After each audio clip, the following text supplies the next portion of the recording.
अस्सलाम वालेकुम साहब हज़रात, क्या हाल हैं? ठीक हो जनाब? आज आए हैं जी असी व्याड़ी दे ਚੱਕ ਕੇ 33W ਵਿੱਚ ਇੱਥੇ ਇੱਕ ख़तम शरीफ से आया से ਇਹ ਮਸਜਿਦ ਦਾ ਤੁਹਾਡੇ ਨਾਲ ਸੈਟਅਪ ਸ਼ੇਅਰ ਕਰਨਾ ਹੈ ਜੀ। ਵੇਖੋ ਮਸਜਿਦ ਮਾਸ਼ਾਅੱਲਾ ਬਹੁਤ ਹੀ ਖੂਬਸੂਰਤ ਹੈ।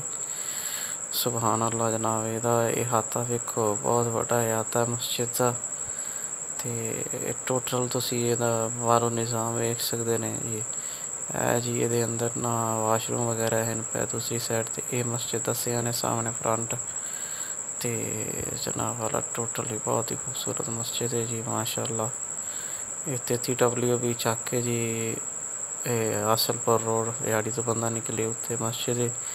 ਬਹੁਤ ਵੱਡਾ ਸਿਸਟਮ ਹੈ ਜੀ ਮਸਜਿਦ ਦਾ, ਬਹੁਤ ਹੀ ਪਿਆਰਾ। ਅਤੇ ਪਾਣੀ ਦਾ ਨਿਜ਼ਾਮ ਹਰ ਚੀਜ਼ ਕਲੀਅਰ ਹੈ ਮਾਸ਼ਾਅੱਲਾ, ਬਹੁਤ ਹੀ ਜ਼ਬਰਦਸਤ। ਵੇਖ ਕੇ ਦਿਲ ਖੁਸ਼ ਹੋਇਆ ਮਾਸ਼ਾਅੱਲਾ। ਤੁਸੀਂ ਇਸ ਵੀਡੀਓ ਨੂੰ ਅੱਗੇ ਸ਼ੇਅਰ ਕਰੋ ਅਤੇ ਫੋਲੋ ਜ਼ਰੂਰ ਕਰੋ। Thank you, love you all.